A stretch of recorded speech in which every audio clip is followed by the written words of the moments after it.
We'll start with the 107th State House. We have Lee Chatfield, Republican candidate from Levering. Next to Mr. Chatfield is Jim Page, the Democratic candidate for Sault Ste. Marie. And then candidates for the 37th State Senate District are Dr. Phil Bellfy, Democrat from Sault Ste. Marie. And Representative Wayne Schmidt, Republican from Traverse City. So we have a different slate of questions. The reason we're doing them separately, different slate of questions for the state candidates. And we'll start, and the way we'll handle this, gentlemen, is we'll start with you, Lee, and work our way down that way. Next question, then, Mr. Page, you would have the first one, then back around, and then Phil, you, and then so you get the rotation. So everybody has a chance to go first, and everybody has a chance to go last. So, and we'll stick with the same 2-minute opening, and then 90-second answers to the questions. And you all met our good friend Ben, the enforcer, here with the time cards. So. He was doing an outstanding job. So we'll start with opening comments. Hopefully all of your mics work, and we'll factor that into the time, Ben, if it doesn't, so whatever. But Lee, if you want to go ahead and get started with your opening comments. Thank you very much. First off, I'd like to thank our host for putting this on and giving all of us the opportunity to meet all of you fine folks. And for me, being a part of this process, this truly is, in my opinion, what makes America great. Here we have, 4 different individuals who all have different opinions regarding policy, and we get to meet here in a respectful, open forum and discuss cordially our disagreements and maybe the things that we agree on. So it is a pleasure to be here, and thank you very much for putting this on. A little bit about me. I'm born and raised right here in Emmett County. I was born in Petoskey, the same hospital that actually all 4 of my young children were born in. And I'm a graduate of the Christian school in Burt Lake, and my wife is a graduate of Petoskey High School. We went to college together and got married before we got out. We've been married for 6.5 years, and we have 4 young children. And I am actually now back teaching at the same school that I graduated from, about 15, 20 minutes away from here. And it's a wonderful opportunity for us. For me, I love Northern Michigan. I love the community I grew up in. For my wife and I, our big concern when I was in college was how are we going to be able to move back to the Emmett County area and raise our family. This is where we were both from, and we love the district. Ultimately, for me, though, to be an effective legislator, I think it goes so much farther than being a Republican or a Democrat. George Washington, in his farewell address, rightfully warned against the 2-party system. Said it would only bring division. You wouldn't be able to get things done. And I think he was a very wise and prudent man. For me, being an effective legislator is about being honest, allowing people to know where you stand on the issues, being accessible, and just working hard. And that's something that I would love to do, and it's a pleasure to be here. And thank you very much for putting this on. And that's a little bit about me and my boring life. Thank you. Next is Mr. Page, Jim Page, Democratic candidate for 107th State House. Well, again, I want to thank you for putting this on. It's been a pleasure to be here. Thank you for coming out tonight. And it's you that is going to make this decision. About me, I am a retired teacher from the Sioux Area Public School. I have 27 years of teaching experience. I've taught math and computers. I've coached basketball. I've taught primarily at the middle school level. And that's where my thing is. And some people say that you don't have to be crazy to work in a middle school, but it helps. Okay? And I'm going to tell you that I am the only Michigan State certified teacher in this race. That's one of the things that I want to point out. Prior to becoming a teacher, I was a sergeant in the United States Marine Corps.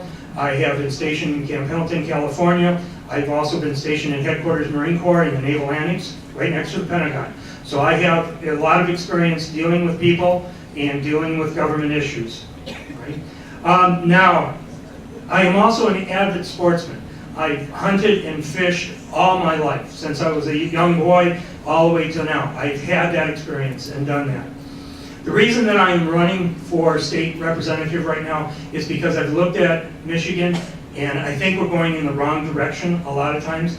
We have special interests that are controlling our legislature and directing it. What we need is better leadership, and we need to have people that are willing to work for the people of Northern Michigan and have the best interest of the people of Northern Michigan at heart. And that's why I'm running. I'm running to represent the people of Northern Michigan. Thank you.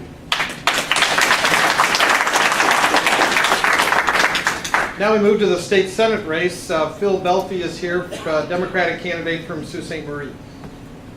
The little red light is on. I don't know, is it working? Yeah. Okay. Like I said, it's never going to turn green for me. I don't know what that means. I am Dr. Phil Bellfy, but I'm not a doctor like Dr. Dan, because I actually believe in science. I also believe in the science of climate change. I'm running as a Democrat, but I'm also running as an environmentalist. I think that the issues that Jerry Cannon mentioned, as well as other people, is the only reason that we are here in Northern Michigan is because we have a clean and green environment, and if we fail to protect that environment, then everything is lost. Our way of life, our economy, the future of our young people.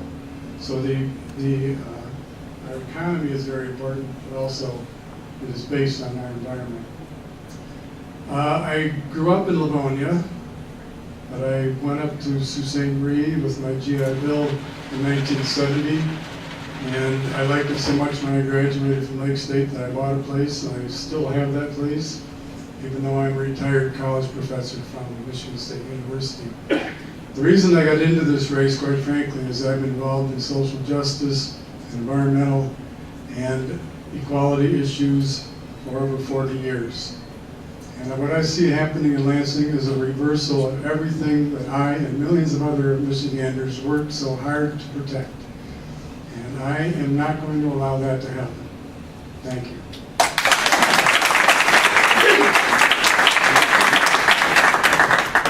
Our last candidate on the panel is also a candidate for the 37th District State Senate. He's a Republican candidate from Traverse City, Wayne Schmidt. Thank you.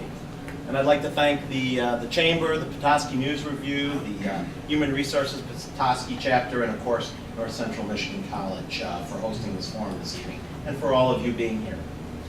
I am Wayne Schmidt. I'm the 104th District State Representative from Grand Traverse County. It's been my privilege and honor to serve you, not only from Traverse City, but for all of Northern Michigan and the Upper Peninsula, working together. There are so few legislators. When you look north of Mount Pleasant, there's so few state senators, so few legislators, state representatives, that we have to work together. And so it's been a real honor, as I said, and a privilege to work, whether it's been Republican or Democrat, to make sure that Northern Michigan and the Upper Peninsula get their fair share. Whether it's dealing with Pure Michigan, which has been clearly a success. We're seeing tourism on the rise, not only from our downstate friends, but throughout the country and now internationally. To making sure that we have school funding equity. We've seen that increase. The past 3 budgets, we've seen Northern Michigan schools, especially those that are at the base amount, get an increase in funding. And also making sure that those stranded districts, the island schools, those with declining enrollment, also are protected.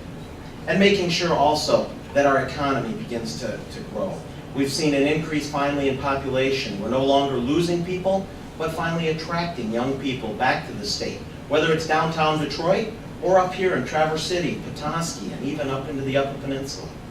So I think I would love to have your support. It would be, again, as I said, an honor and a privilege to not only represent you from Traverse City, but to represent all of Northern Michigan and the Upper Peninsula as your next state senator in the 37th Senate District. Thank you.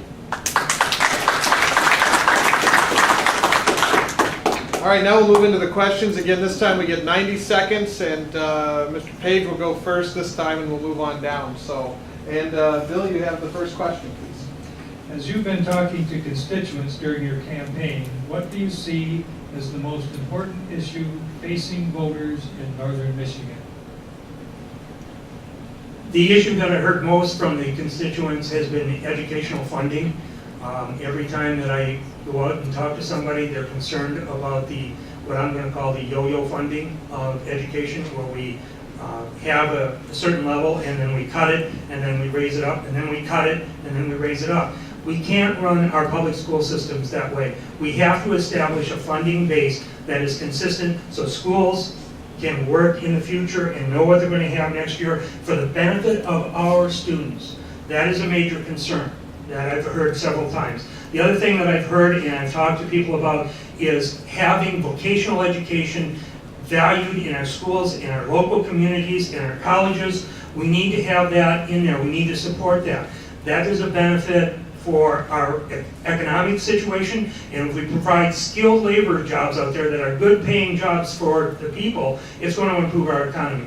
Those are two of the areas. The other one that I hear a great deal about is the environment and protection of our environment, the decommissioning of the pipeline, the Enbridge pipeline, or replacing it with double wall. That's important to people. In the UP, the other issue that I've heard a lot about, and it's in there, is the Presque Isle power plant. And it is something that we have to deal with, and we have to fix it, and we have to fix it for the common good of everybody.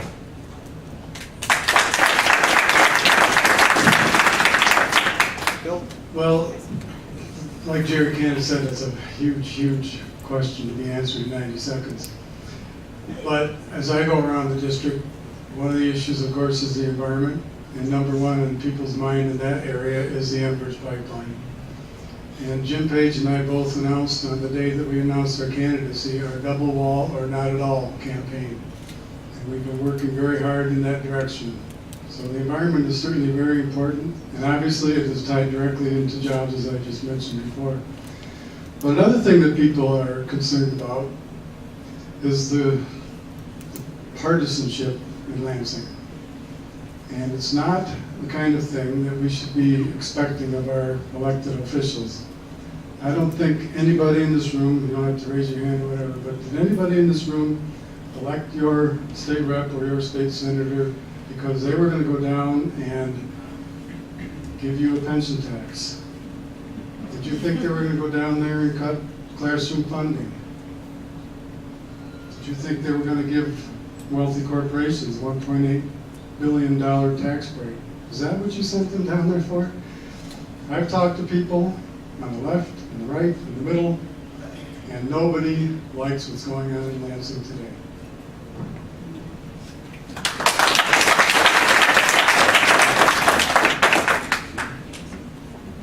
Having knocked doors the past 6 years, what I heard mostly from the constituents was the economy.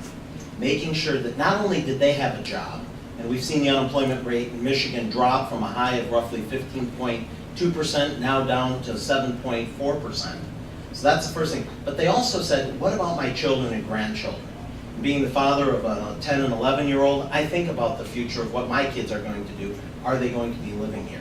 So that was the first thing, get Michigan back to work. And I think we've had great success over the past 4 years. The second is transportation and coming up with a solution that starts to fix our roads and bridges. I, as transportation chairman in the House, came up with a plan that got nearly $500 million on an ongoing basis, done in a bipartisan fashion, I might add. We got that out of committee, out of the House, and over to the Senate. Unfortunately, they haven't acted on it yet, but that would be $500 million that could be fixing our roads and bridges. In addition to the fact that I brought home $35.5 million, Cadillac North, for our area, to make sure that we get our fair share. The third thing is continuing to work on education. And I want to say thank you to Senator Howard Walker, who has been a champion for school funding equity. The past 3 years, he has really worked hard to do that. I've supported him all the way. As I said earlier in my opening remarks, we have made great strides. Do we need to make more? You bet. But we've put nearly $1 billion more into education since Governor Snyder took office.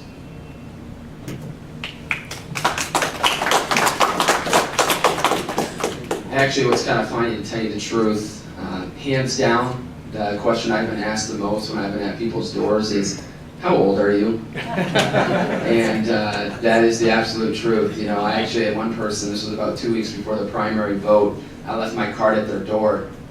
I started walking back to the sidewalk and they came busting out and they were excited. They said, hey, tell your dad I'm voting for him. And so I get that a lot. But to tell you the truth, like what many of my colleagues have said, I've knocked thousands of doors in the past 10 months.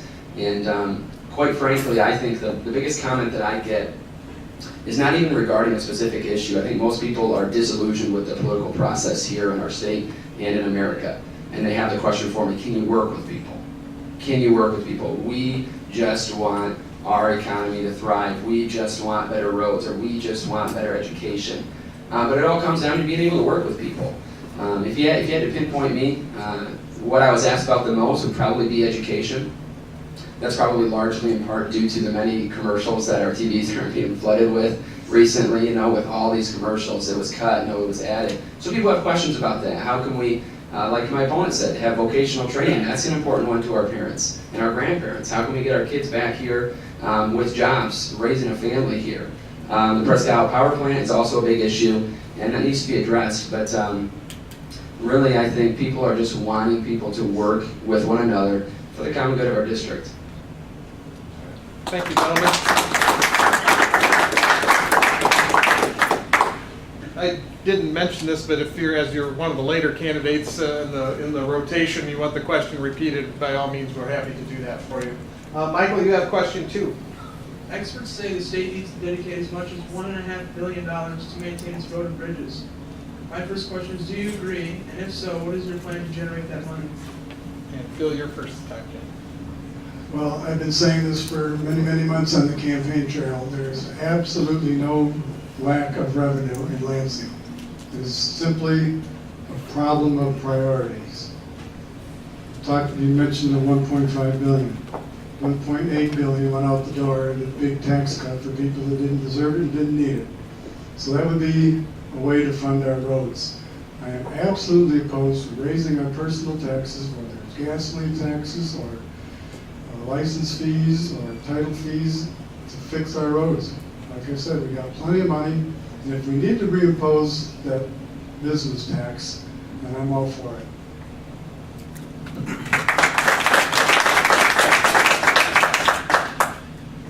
It is approximately $1.5 billion that we reached consensus on that, between 1.2 and 1.8 billion dollars, depending on what numbers you're using. But overall, there has been consensus of that.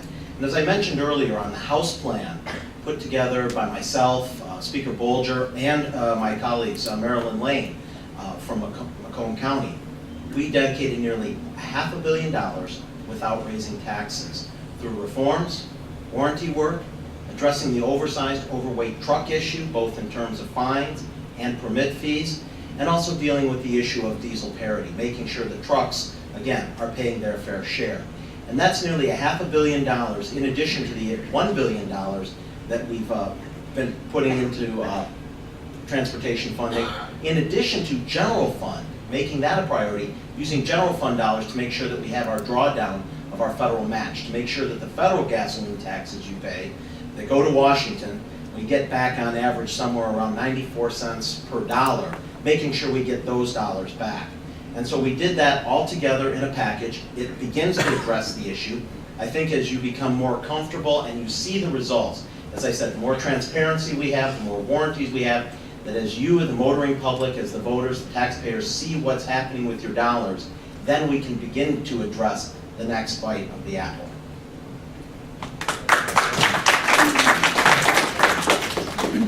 There's no question Michigan's roads are in poor condition. I've had many friends and relatives who drive to Michigan. They want to come to pure Michigan, and our roads are pure junk. I mean, that's kind of their joke that they always tell me. We know when we cross the Michigan line, they say, you know. And I believe $1.5 billion needs to be spent on our roads to fix them. I'm pretty convinced that probably $250 million is probably my road specifically. If you travel 31 from like Pellston to Mackinac City, I've been right across that stretch. It's horrible. So what can we do to fix it? There's no question more money needs to go to our roads. However, I don't think the only solution is to simply raise taxes, to raise fees. Our budget has grown by $5 billion in the past 4 years. However, our roads are still in poor condition. I think that shows a lack of priority. I think it's unfortunate that we get to the end of each fiscal year and you know, education needs to be funded and roads need to be funded, therefore we need to raise taxes. I think if we prioritize our budget a little bit better, education and roads come off the top, then you make these other programs begin to fight for relevance and what needs to be funded. You know, I don't think in Michigan, I don't think we're undertaxed. I think as a state we overspend perhaps on some programs we shouldn't be. And I'll also say the last thing I think that we could do is make sure the money we're paying at the pump goes to our roads. We have one of the nation's highest gas taxes, yet our roads are in poor condition. So I think we need to allocate more of our funds to the roads. It's a novel thought. How's that?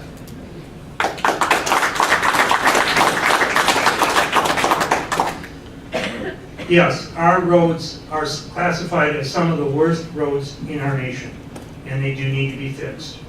It is vital, the roads are vital to our economy. They support tourism, and they support business, which are transporting our goods to and from stores and factories.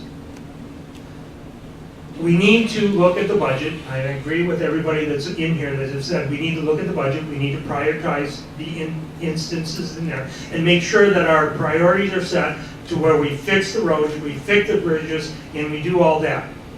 Okay? If we don't have enough money, and I don't know what the budget is, I haven't been part of it, if we do need to raise money, we need to do it in a fair and shared situation. I agree with the truck and the low limits. Some of the worst damage that we have is from overloaded trucks and commercial trucks. So we have to look at the fees in that as for punishment, and maybe even lowering the weight limits on those trucks as to help our roads. We need to make sure that if we're doing a increase in taxes, that we put a time limit on it, that we do it for 1 year, or assess a fee for 1 year, and then use that money to fix our roads. It's a priority, it's a necessity. All right? Thank you.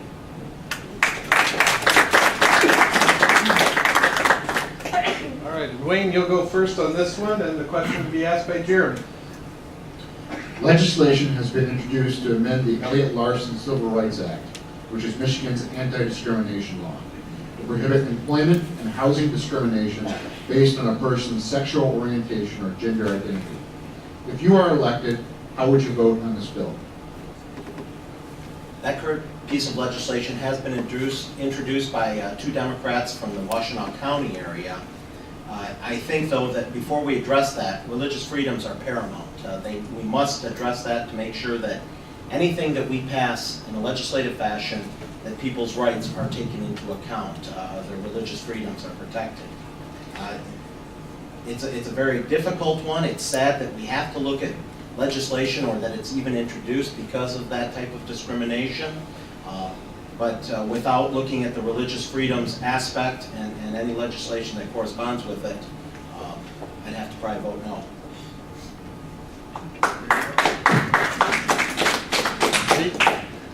Well, I don't think there's any secret in the room, with where I stand on this issue, and this one's important to me. Let me make this clear. I believe civil rights belong to everyone, every single person, but not necessarily for every single reason. And I think we have to be careful how we approach that. I think fortunately for us in the state of Michigan, we get to look at other states who have implemented this. I believe currently around 20 states have this, maybe 21.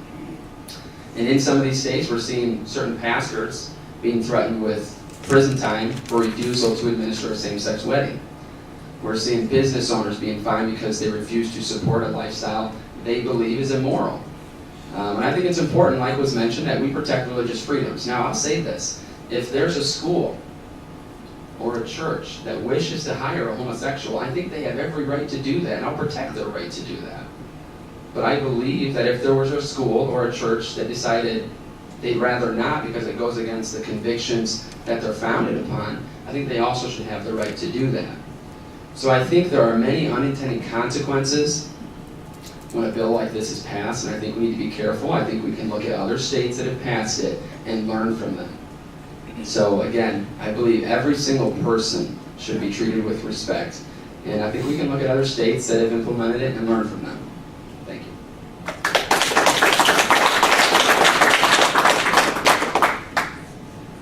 I'm going to begin this question with, or begin this statement with just a blanket statement. I'm living in the 21st century. Yes, I would vote for the Elliott-Larsen Act.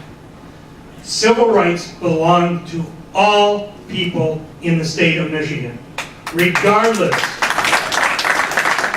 of your race, gender, sexual orientation, or anything. It belongs to everybody. and it's a guaranteed right. Thank you.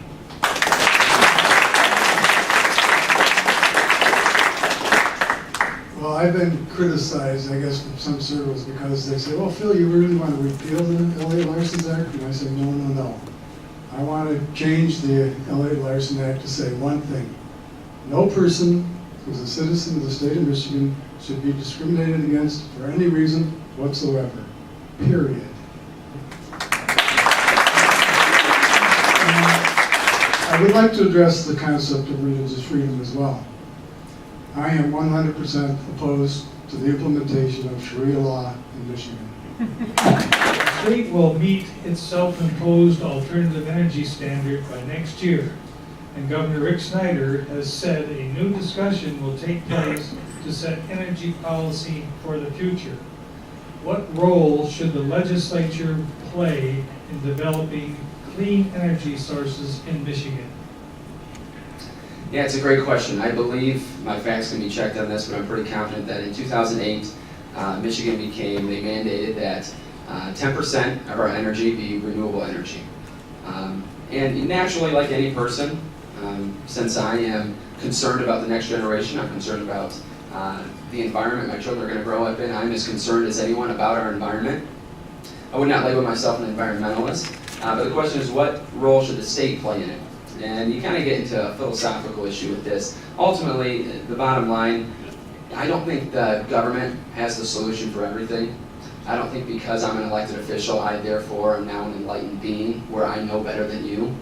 I think in many issues, the market will figure it out. I think 10% is good enough. I don't think we should go higher than that. I think if we do, I think the market will figure that out, and these businesses will soon figure that out. However, I think it's important, and we were talking about the Presque Isle power plant, I think it's important that we do have a strong baseload energy. If we go completely to renewable energy, if the sun's not shining for your solar panels and the wind's not blowing for the turbines, you still want that light to turn on when you flip the switch at night. So I think it's important to keep a strong baseload energy, and I don't support raising that. I think 10% will suffice.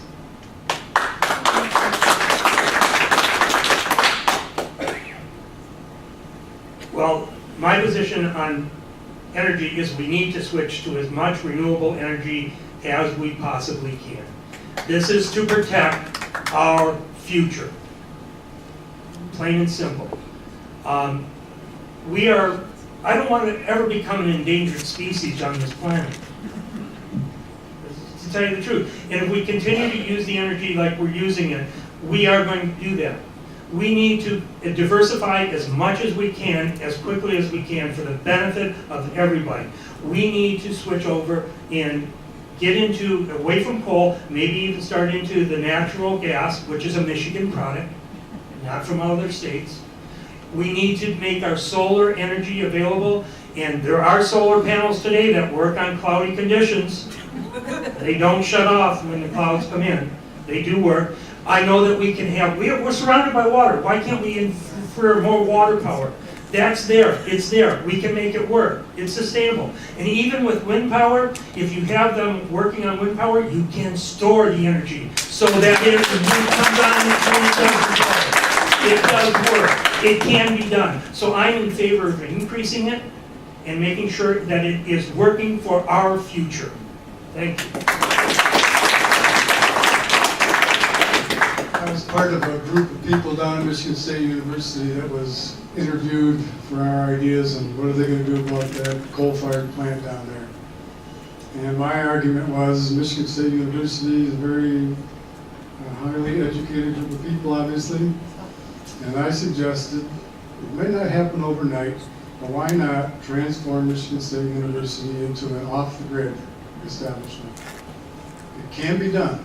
I'm not talking rocket science here. I live in Sault Ste. Marie, Michigan.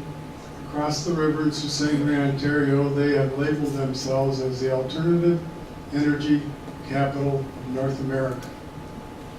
And they're a little bit further north than here, obviously. They got a couple hundred windmills up there. They got, I don't know how many tens of acres of solar PV. They do cogeneration with the steel mill. They're recycling tires and using the energy and they're doing this thing. It's not, like I say, it's not rocket science. There was a day in Germany last summer where they got virtually all their energy from alternative. It can be very easily done. And if we're going to talk about $100 million to redo the Pressfield plant, why not take the $100 million and put it into alternative energy? Much better idea.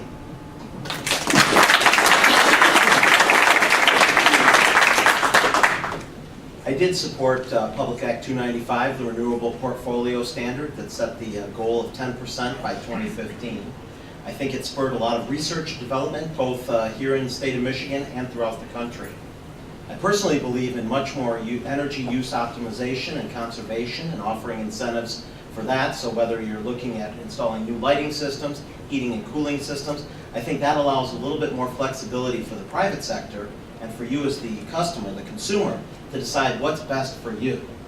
I also believe, though, if we are looking at changing how much we're going to do, whether it is increasing it by 25 by 2025, I have to get my numbers correct there, whether we look at doing that or even in a smaller amount incrementally, that we also must change the definition of renewable so that we can include hydro from our neighboring states and provinces. Because if you just define it just for Michigan, I think that becomes a much greater burden on you, the consumer, and the options that you have. Because if we can get hydropower from Ontario or from Minnesota or Wisconsin, I think that should count as a renewable energy. Also a strong proponent of biomass and looking at alternative fuels like that, looking at our forests. So with that, I could see some incremental changes there. It will be the main subject in the next 4 years in the Senate.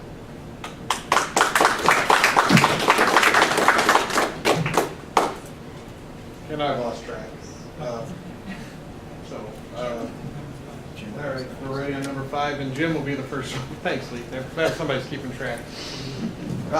Michael, you get to ask the question. Mr. Page, you're the first to respond. The state legislature in this term passed a grand bargain to help with the bailout of the city of Detroit. What more does the state need to do to help Detroit regain its footing? Look, Detroit is part of Michigan, and we have to have a strong Detroit. It is vital to our economy. I don't know exactly what we can do except for support them as much as we can and make sure that we have businesses that come into Detroit so that they can prosper on their own and start repaying the debt that they have. Now, you do that with small businesses and you try to encourage those businesses to come in there, and I think they're doing that right now. They're revitalizing the downtown area to create more jobs. And when you create more jobs, then the people have more spending money. When they have more spending money, the economy is going to get better.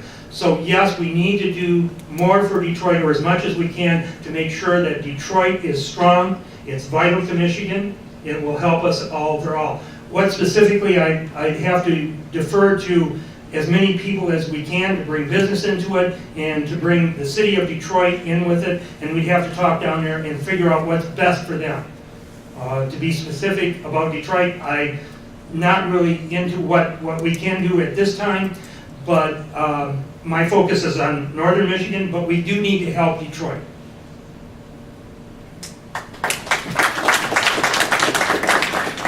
I grew up right next to Detroit, Livonia, and it was a long time ago too. It was a very vibrant industrial place. If I would have wanted to, actually I did, when I graduated from high school, I went to work at the Rouge plant. That was the kind of options that were available to people. During that period of time, the city of Detroit fueled Michigan's economy. And now obviously they're on some very hard times. And we should reciprocate. If they supported us, we got to support them. I came across this statistic today on the revenue sharing. Within the last 10 years, the state of Michigan has cut out $6 billion of revenue sharing. And you wonder how much of that money was the shortfall that Detroit is now facing. So, like I said before, we don't have a revenue problem, we have a spending priority problem, and I support Detroit because Petoskey may be the next, I don't know. We keep cutting our revenue sharing from the state. They seem to be putting many, many places in peril.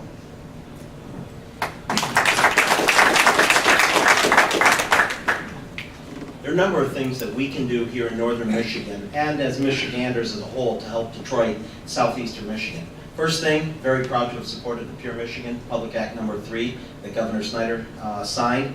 What's amazing is the biggest tourist destination in the state of Michigan isn't up north here, not Mackinac Island, it's southeastern Michigan and Detroit because of all the pro sports, the convention space. It's the number one thing, so supporting that. 2, reforming Michigan's business, getting rid of the Michigan business tax, making Michigan, and by saying Detroit, a much better place to do business, reforming and getting rid of regulations.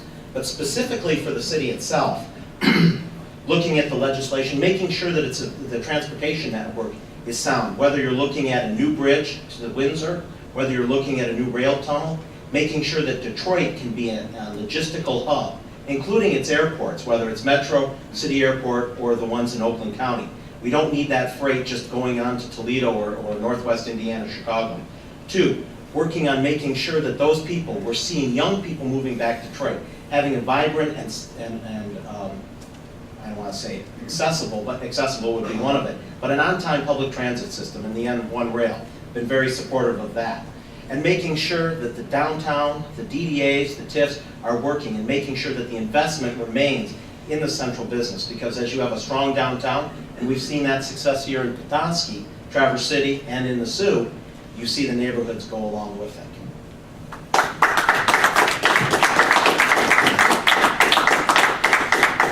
This has obviously been an important issue and this topic of discussion in our state over the past year or 2 years as we began to see that Detroit may be having these, this pitfall here. However, I think it's a dangerous road to travel down to make the comment we need to help Detroit as much as we can. I understand the argument, I truly do, that a rising tide lifts all boats. Detroit has driven the state of Michigan. Detroit's driven, many industrial parts of the United States for many years. However, if we continue to do more than what we've already done directly to the city of Detroit, it was referenced, what if Petoskey goes next? Well, what if Grand Rapids goes next? What if the next city goes? Are we going to, as a state, continually bailing people out, maybe for financial irresponsibility? I think it's time that many cities or local municipalities learn to work their home budgets, so learn to work their budgets like we do at home, where you have to look down the road, you have to look down and see what the potential consequences are going to be of your responsibility. Now, for me, I think what Representative Schmidt mentioned with eliminating the business tax, for me, if you were to ask what can we do for the city of Detroit, I think it's just continuing to create an environment with a low tax structure for businesses that we encourage businesses to come here to Detroit to rebuild. I don't think it has to be a legislative action where I vote to take money out of your pockets to fund Detroit.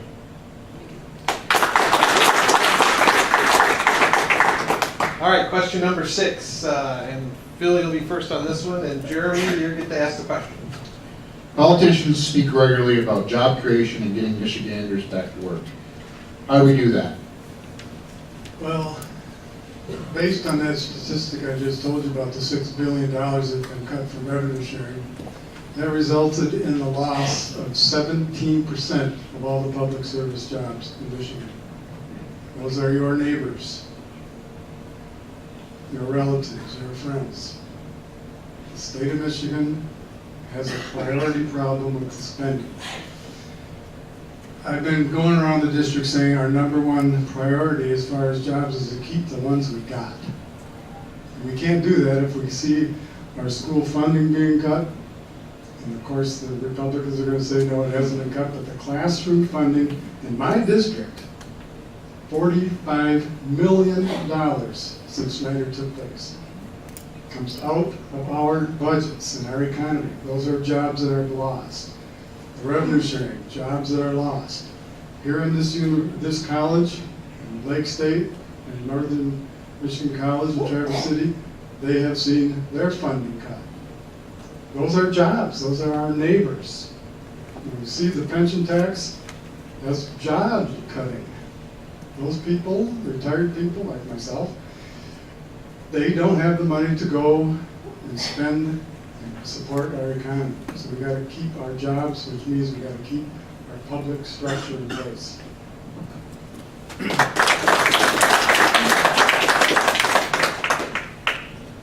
We've taken a number of steps already with the new administration, Governor Snyder.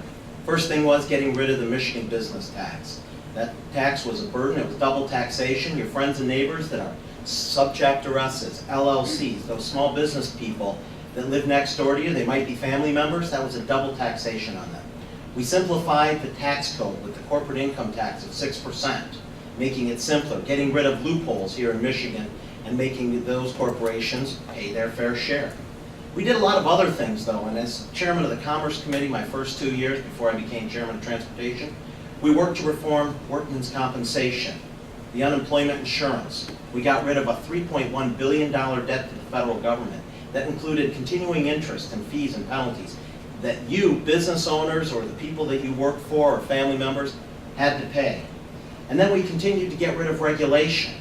And while we talk about all of those public sector jobs and we talk about revenue sharing, you got to remember that if there is no revenue, there is no sharing. And Detroit still gets more than 50% of all the revenue sharing in the state of Michigan. So right there, we're continuing to work with Detroit. But as far as education, and I think getting people back to work, we are doing that. As the economy has strengthened, we've added money to the K-12 system. We've seen increases again in university funding this last budget, and for the local colleges, the community colleges here. That's what's beginning to work. We're seeing unemployment come down. We're seeing people move back to Michigan, and quite frankly, stay here in Michigan.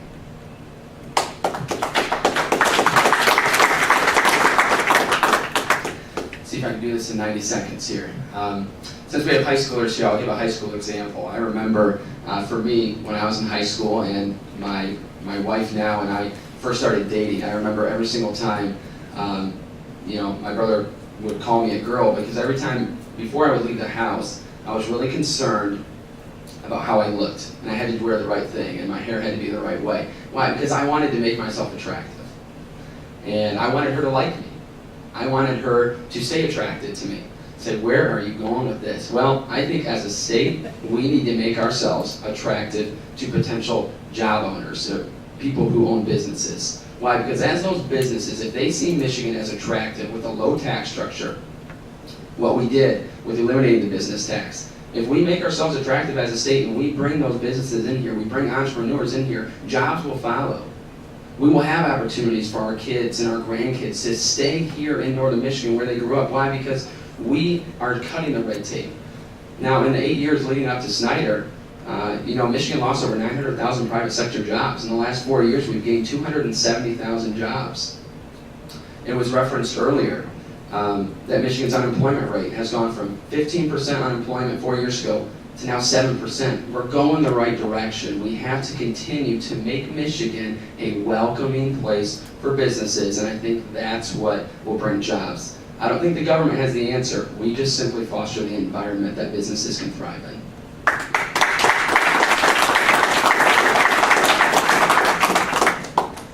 In talking to some of the businesses and around there and factories that we have in the Sioux and the surrounding area, and probably true down in here in northern Michigan, one of the problems that we have is they can't get skilled laborers to work in some of the factories. I've heard that we have a need for welders in our communities and factories. We don't have welders out there, all right? I've heard that we don't have skilled laborers for precision, precision auto or industries up in the Sioux because they need skilled technicians to work in their factory. So one of the keys to developing jobs is better education and better skilled workers. That's why I again will say that vocational education is very important so that we provide the industries with skilled labor workers. And if you do that, they're going to be better off. The other way that we create jobs is to support the middle class. If the middle class and the working class people of this community have more spending money, they're going to buy the products that we make here. And they're going to buy the services that we have here in northern Michigan. So how do we get more spending money to the middle class? Well, we do things like reinstate the homestead tax. Right? We do things like, for the child deduction, we reinstate that. We do that by earned income credits. We do that by eliminating the pension tax on us seniors. All right? We do that by investing in green technology to get the jobs that we need.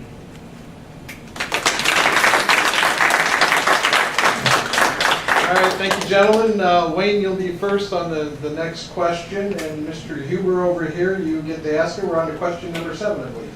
Yes. What more can be done to foster growth of public education curricula to better match our workforce needs?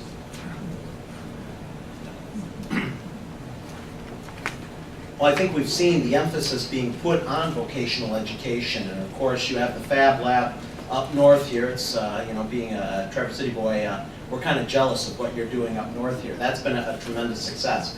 But there's been a lot of legislation that we've passed that Governor Snyder has signed, and that was working with Representative Ed McBroom and some of the other UP legislators in making sure that we do have more vocational education, that we return back to what Michigan was best known for, were the people that could make things.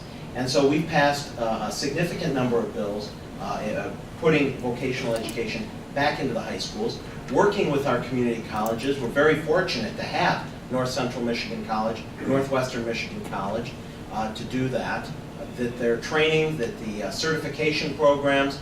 I'm sure many of you've heard Governor Snyder talk about the fact that it's not just manufacturing that we need vocational education in, it's also agriculture.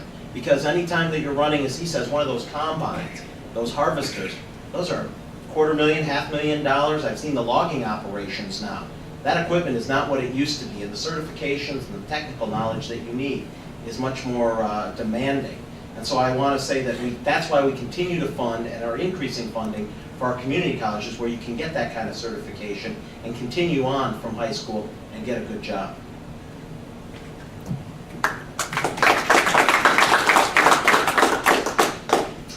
For me, one of the reasons I got into education is because I was very thankful for the education that I received as a child. I was thankful for the upbringing I had. And for me, education is all about equipping the next generation for success in life. And obviously it's been run to the ground here, but vocational training is extremely important in our schools. I think it's a problem in high school when we get the mentality here when we're teaching these kids that our job is simply to get them ready for college. Well, college is not for everyone. I went to college, to tell you the truth, there were many times I wish I wasn't in college when I was in there because of the workload, but I have many friends who have very successful careers right now who didn't go to college, and it's because they were equipped by maybe their father or their grandfather. So I think vocational training is very crucial. However, I think the one way to achieve vocational training is by ensuring with some type of mechanism that the funding that we're putting in our educational system is making its way to the classrooms. If we can make sure the money we spend on education goes to the classrooms, then the kids you see sitting out here are going to be ready for the next phase of life. You know what? Today's careers and technologies are different than 10 years ago, or different than 40 years ago. We have to continually, as a community, this is not a partisan issue, as a community, look at what is the next career and equip those kids right there so they can have success in life, not just in college. So I think it comes down to training and funding to the classroom.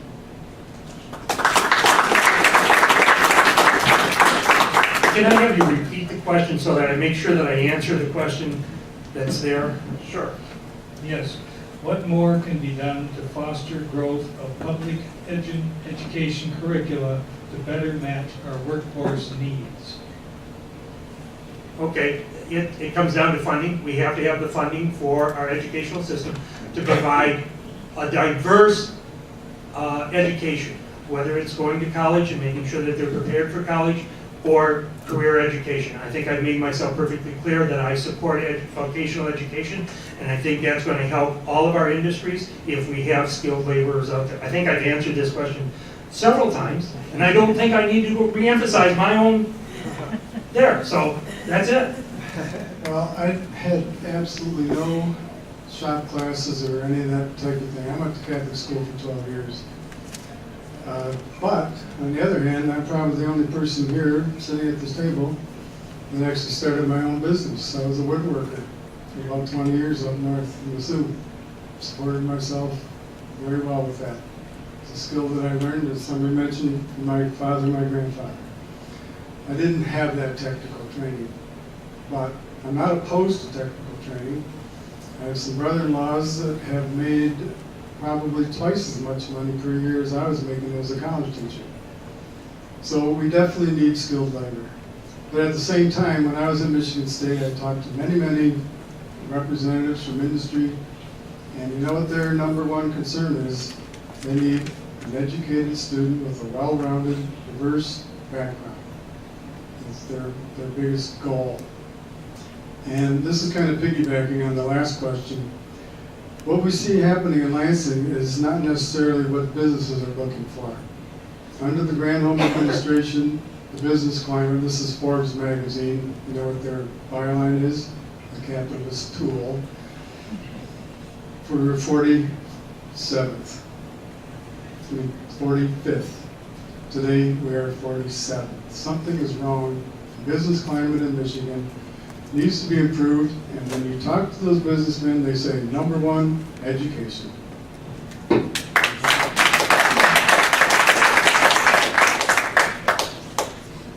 Okay, Lee, you're first this time. And moving on to question 8, Michael gave the student the longest and most complicated question of the evening, so you're welcome.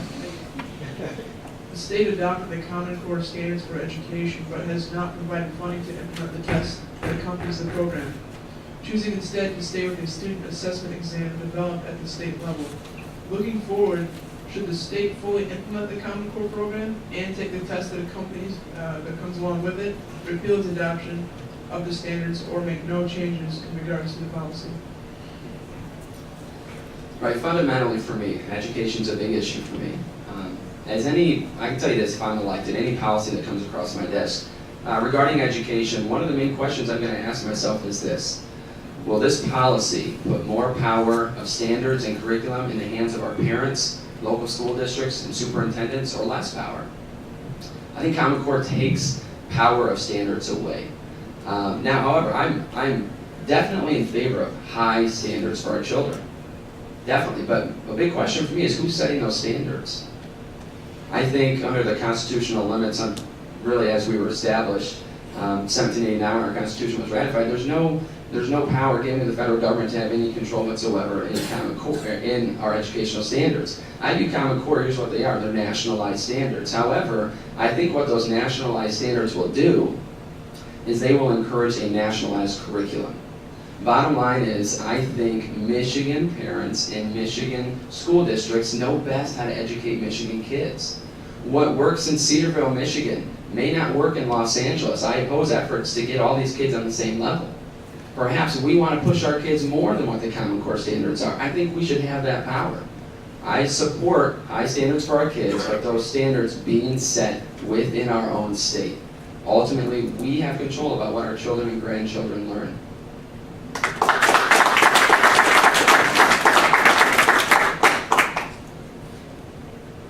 As a certified teacher, I've dealt with curriculum all my life, all 27 years. We've had to administer our curriculum that was established at the local school board, that was adopted either by the state or the ISD. Okay? The core curriculum is setting standards that each grade level achieve a certain amount of education. And it is a guarantee. We live in a very mobile society today. We may move from Petoskey today, we may move to Grand Rapids. We may even move to California. And if you have a child in the 5th grade here, if you move to California, they should have the same level of education when they get there. So that there is no gaps in their education process. The worst thing that I have had in my career is when I get a child in my classroom that doesn't have the skills necessary to teach. They fall behind. So to establish the core curriculum is not necessarily a bad thing. The implementation and the method to teach is still left up to the school board. Our state may adopt the standard test that's in there. I don't like testing. I'm going to tell you as a teacher, I don't like the standardized testing and the amount of testing that is being required of our schools today. All right, we should adopt one test and then administrate it fairly and use it for the evaluation of the student, not the evaluation of the teacher or of the school district or anything else.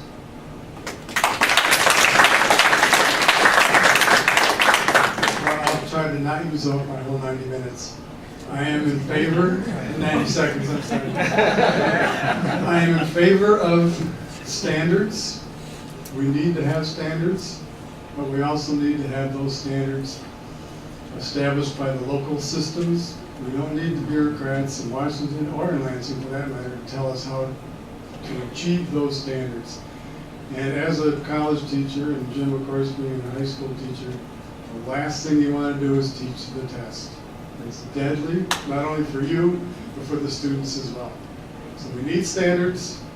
We do not want teaching to the test, and we want local control.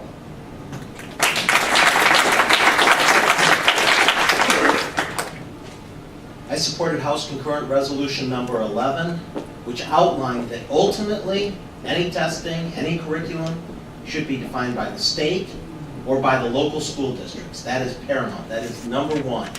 And I don't believe in a nationalized testing system.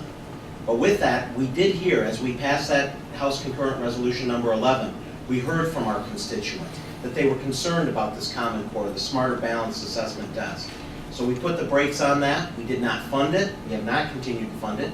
We went out for bids for a new test, the Department of Education, and you do elect those school board members on a state level. And they didn't, the Smarter Balanced Assessment folks did not even bid on it. But there are new tests that they're going to be looking at, but ultimately it should be local control, not the federal government. And so that's why I supported House Concurrent Resolution number 11. All right, thank you, gentlemen. All right, moving on to question number 9. Jim, you're first on this one, and Jeremy, we gave you the shortest, easiest question. If a surplus exists in the state budget, how should those funds be used? Well, I think it needs to be, maybe I'm prejudiced here, and I'll admit it. I think some of it needs to go back to our schools. Our schools are being underfunded, and contrary to popular or beliefs or myths, we've lost money. It has been a reduction in our funding, right? We need to establish that back. We need better. We don't have to have or shouldn't have 30 students in a classroom. Primarily, we want to reduce class sizes, so we have to hire teachers. That's just a given. Classes are fundamentally 24. It would be nice to see us institute tax breaks for, let's give it back to the senior citizens. Let's reduce the pension tax. Let's cut it out. Let's eliminate it. Let's also establish the homestead tax back and give credits to the homeowners. Let's also maybe reintroduce the child credit on our income tax. That's $500 per child. Was that the 15-second sign or an itch? Sorry, you went up with the sign when I didn't know. So those things, we need to get that back, that money back, maybe some of it into education, and ultimately back into the pockets of the taxpayers. Well, as I said earlier, we've seen 3 areas where the funding has been cut.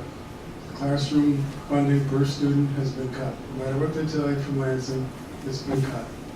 So if there is a surplus, like Jim said, we put it back into our schools. Also, higher ed has been cut. It's been cut dramatically. Students are faced with this huge debt. We could relieve that debt if we had, quote, surplus. And also the revenue sharing. Every municipality, the township, the county, in this state has been suffering because of the revenue sharing cuts. But if there was a true surplus, here's what I would suggest we do. We start a state bank. We could loan ourselves our money at very, very low interest, if at all. And we could relieve student debt. We could relieve the municipalities going out getting bonds. We could do all kinds of wonderful things if we had control of our own money.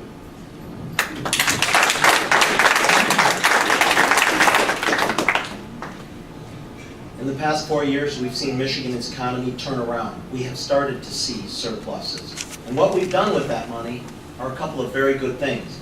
We're beginning to pay down our debt. Nearly $22 billion has been paid down.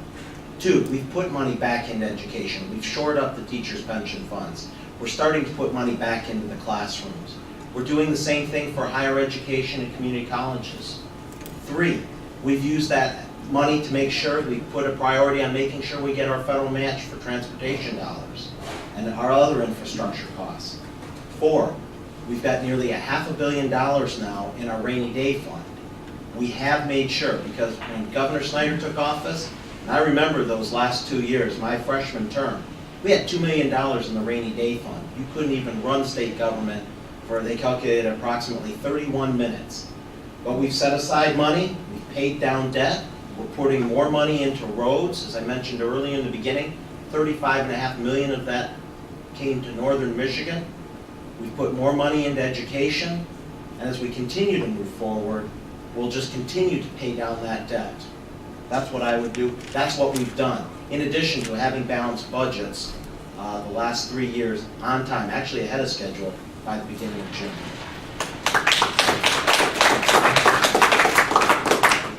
Well, like anybody in this room with your personal budget, I like surpluses. Okay, I like being able to get to the end of the month with my wife and say, okay, we've got a little extra, what do we want to do? Now, kind of piggybacking off of what Representative Schmidt said, you know, for my wife and I, when we've got a surplus, maybe we look at what we owe money on. Oh, hey, we still owe, maybe we can double up on our house payment. Hey, maybe we can put more into our car payment. For us in Michigan, when we speak of a surplus, you have to understand that we still do have debt. Ultimately, though, fundamentally, if there were a surplus in our state budget, I would ask myself this question: where did the money come from? Well, it came from your pockets. It came from your hard work. Now, I'm going to paint a hypothetical here. If our budget is prioritized, that would mean that roads are getting their proper funding. That would mean that education is getting its proper funding. If our budget is prioritized and there is a surplus, I ask my question, where did the money come from? It came from your pockets. I would support putting it back there. Because ultimately, the more money you have, I think, the better our economy is. I'll go a step further. If I'm fortunate enough to be elected, I still think you know how to spend your money better than I do. Even as a state legislator, I would support efforts putting the money back into the pockets of taxpayers, because ultimately you drive our economy.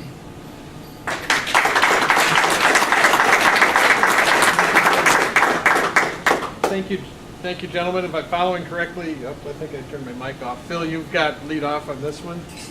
And Bill, you have the question, and go ahead. Okay. Do you support changing how the state allocates its electoral college votes from a winner-take-all system to one that divides them by congressional district? I would be opposed to that.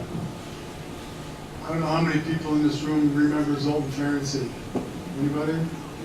Well, before he died, he was circulating a petition to put on the ballot an initiative that would have created a unicameral proportional legislature for Michigan. So if I get 55% of the vote on November 4th and Wayne would get 45% on November 4th, we would both go down to Lansing and vote our proportion. That's what they're talking about doing with the Electoral College. Is that a system that's going to work at that level? I don't think so, quite frankly. I'm afraid that the only way the Republicans think they can win these elections, especially national elections, is to gerrymander districts and then go to a system whereby they can do this winner-take-all. I mean, winner-take-all by each district, in other words. It hasn't worked very well. We can look at our current state legislature, the House of Representatives. My understanding is that the people who are elected and sitting in the House of Representatives may have gotten 45% of the vote, but they got 55% of the seats. That doesn't seem very fair to me.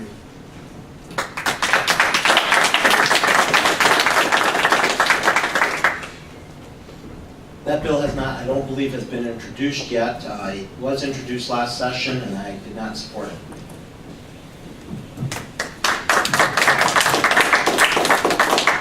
Can you repeat the question one more time for me? Yes. Do you support changing how the state allocates its electoral college votes from a winner-take-all system to one that divides them by congressional district? And ultimately, we're speaking, I'm going to ask for a little clarification here. Are we speaking regarding presidential elections here, or like what Bellfy referenced with that state level going down? We're talking presidential, okay. Well, for me to answer that question, and I'll be quite honest with you on this, I didn't even prepare in the slightest for this question. Here's how I would approach it. As I teach the Constitution at our school, I teach that there's 6 principles in the Constitution. One of them is federalism. popular sovereignty, which means ultimate power resides in the hands of the people. Oftentimes, when there's a contentious issue in the state, I am all for supporting whatever maximizes the voice of the people the most. It seems to me at this point, if there's an election and a certain candidate running for president earns 40% of the vote in Michigan, or perhaps 30%, I don't see any reason at this point, without having any further dialogue with people that I respect, why that would be an issue of making sure that they take that representation on then to the national level. That's my best answer. I always like in any policy maximizing your voice the most. So if someone wins by 5 votes and they get all of Michigan Electoral College, I don't see any problem with giving them the percentage of our vote that we gave them. We gave them that, why should they not be able to carry that on to the next state?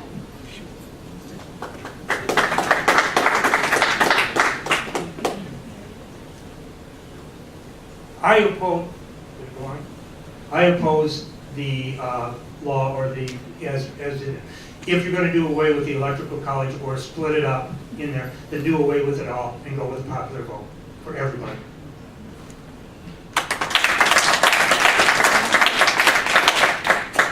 And that was everybody, right? Okay. Wayne, you'll have first on this one, and this will be our last question before we move into our closing comments. So you get 90 seconds on this one, and then you still get your 2-minute closing comments. So, Michael? Having prepared for this election, and apart from party affiliation, provide our audience those qualities or ideals that differentiates you from your opponent.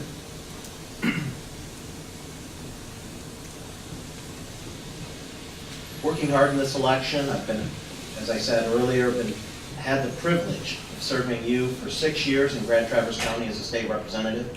Prior to that, 10 years as a Grand Traverse County Commissioner. I think one of the qualities that I bring to Lansing, that I hope to continue to bring to Lansing as your next state senator, is the ability to work with not only within my party, but that of the other side. When I was in the minority, I still was able to get legislation passed. Legislation that was beneficial to northern Michigan. And now in the majority, again, working with my colleagues, my minority vice chair, Marilyn Lane. It's that ability to get the job done. And there are many times we can find all the partisan issues we want, but it's moving the state forward. And I think that's one of the greatest qualities that I can bring, is that you have an effective voice, a voice that's listened to, that's acted upon, and one that I would love to continue to have for you in Lansing. It's tough. Certainly we've heard about Washington and the dysfunction that goes on there, but in Lansing, we are making strides. And it's exciting to see that, and I'm very proud to be a part of it. So I think that's the one thing that really does separate me, is the ability to get something done and to have a record of success. Well, for me, about 10, 11 months ago, I made a promise to my wife that we made a decision together to jump into this campaign, and I told her then that we would run a positive campaign, clean, we'd focus on what I want to do. After the primary, we're like, we won. I guess that promise applies to now too. So, I think Mr. Page is an outstanding citizen. He's done many things for our community. So I will let him speak for himself on that. But I will say about me personally, how I am. I think there's 3 things. I mentioned this at the beginning. I think there's 3 things that make an effective legislator. I think you're going to have to sometimes compromise on policy to get things done, but not necessarily in principle. Each person's going to have to wrestle with what's a policy issue and what's a principle issue with them. But those 3 things, I think, are honesty. I'll always be honest with people. I've had doors slammed in my face because I was too honest, but that's what it takes. When I call someone up, I want to know where they stand on an issue. Secondly, it's accessibility. I've given my cell phone to about 70,000 people now on my mail-in district, and I pay a price for that. I get calls throughout all hours of the night. But that's part of the job, it's being accessible. And 3, it's saying, I'm going to work hard for the district. I'm going to do everything I can to continue bettering, number 1, our economy, our entire environment up here in northern Michigan, and to make northern Michigan a better place to live, work, and raise a family. That's what I'm committed to doing if I'm elected. Thank you. The difference between us is probably, and I'm going to tell you, is life experience. I'm 57 years old, and I have been in public service for over 30 years. I had experiences in the Marine Corps. I've had to deal with tough situations.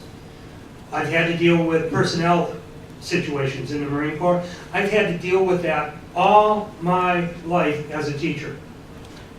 There's always compromises that have to be done. You have to use your composure. A lot of times, even though you're mad, you have to sit there and say, yeah, we can do this. And we've dealt with parents I've done that all my life. And I've dealt with union issues. I've been a union president. I've had to deal with personnel issues again. I have the experience to be and make the right decisions. I am and always will be a very hard worker and a dedicated person. And I will dedicate myself to work very hard for the people of Northern Michigan. And I don't think there's much difference in that area. I think he will work hard, but I have the experience necessary to make the tough decisions and the composure to make it done, get it done. And that's one of the things that I want to do, is to be able to work with people and get the work done for the people of Northern Michigan. Thank you. My opponent speaks about his experience, and I think we as voters have to look at that experience. He voted for the pension tax. He voted to cut our school classroom funding. He voted to eliminate the child credit. He voted to reduce dramatically the earned income tax credit, hurting our working poor families. He voted for the right to work for less, hurting our families. He has 6 years of experience in Lansing, creating those kinds of an environment for Northern Michigan. I have over 40 years of experience. As I said in my opening statement, I'm going to Lansing because everything that I've worked for the last 40 years is being dismantled. The middle class is being destroyed. The unions are being destroyed. For some reason or other, our school teachers are now the enemy, and our school kids are a burden on us. We can't afford them anymore. We have to make a dramatic change in Lansing, and I hope to be the person that could affect those changes that we all need. Thank you.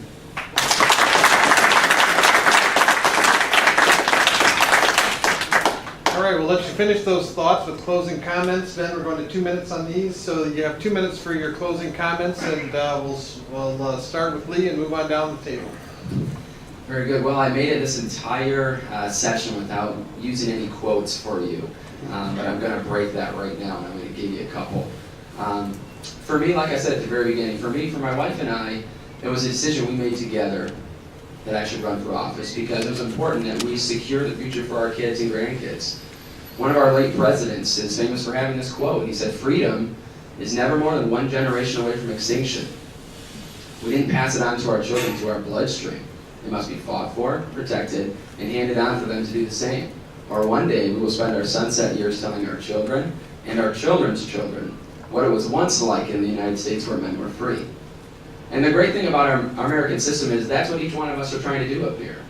We have different views, maybe different philosophies, but we're each trying to fight for the next generation. I have 4 young kids. That's very important to me. I now have a responsibility as a father to prepare them for the next phase of life. And I was seeing in our country, in our state, in my opinion, go a direction that ran against our founders' original intent. In the preamble of our Constitution, they gave 6 reasons, our founders did, for why they framed the Constitution. And the last one they said was to secure the blessings of liberty to ourselves and our posterity. That means future generations. That's us.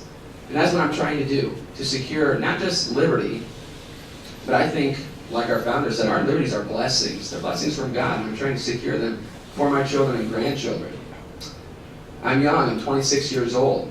I'm going to continue to learn policy, but I do know my principles. And I can promise you this, I'll always be accessible, and I'll always be honest with you, and I'll always have an open dialogue with you. I support that. For me, it's important that our representatives listen to the industry. Many of you are professionals in a field that I'm not. I think it's important that we listen to you.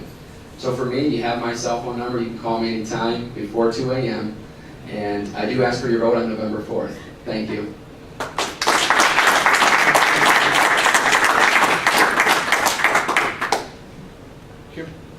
I'm Jim Page, and I want to go to Lansing to represent you. And again, I want to listen to you. I want to get your opinions on things. and make the right decisions for Asian system. That's one of my primary reasons for running. I want to make sure, and I want to do it with vocational education included. We need to do that, and that's important to me. I also think that we need to eliminate the pension tax. That's important. We need to fix our roads, and we need to work on that. We need to do that with a bipartisan process, that we can get it done for the common good of all people in Michigan. We need to protect our environment. I would make sure that when I get down to Lansing that I'm going to do everything to protect our environment, our waterways, to make sure that we have the proper level of our lakes. That's important to the people of Michigan, that we have levels in there. The Great Lakes Association has plans to do that. We need to support that. We need to make sure that we don't have invasive carp coming in here. That's important to protect our lakes, again, our environment. We need to protect our environment from all threats. I have been endorsed by many organizations, and the organizations are too many to list here. I have a website, I have a Facebook page, I have email that's in there. If you want to contact me or you want to look at them, I encourage you to go to my Facebook page and my web page to do that. I have also received over the weekend the endorsement of Senator Carl Levin.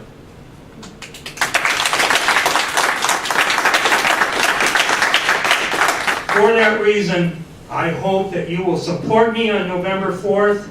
I hope we will get out the vote, and we'll get the majority of the people out to vote, because your vote is important regardless of what decision you make. Get out and vote.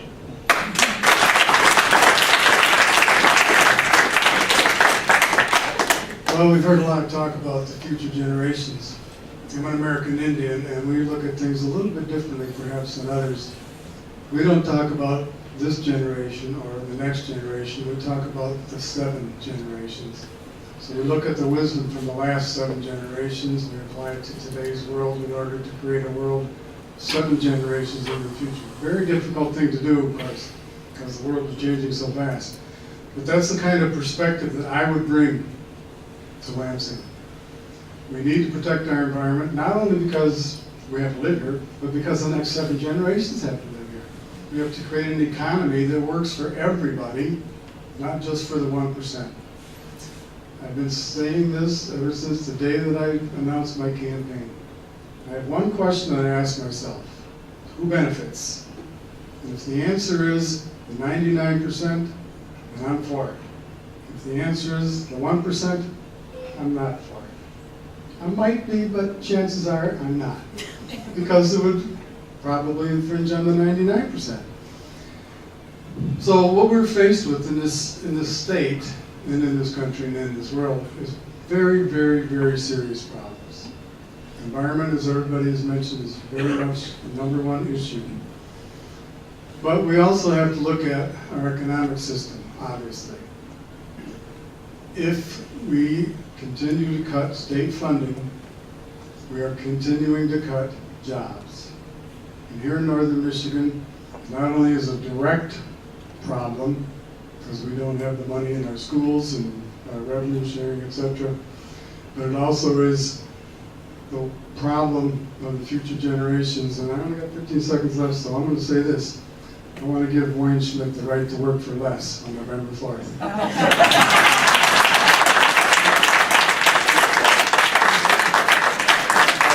And got rid of lifetime benefits, so I've already done that.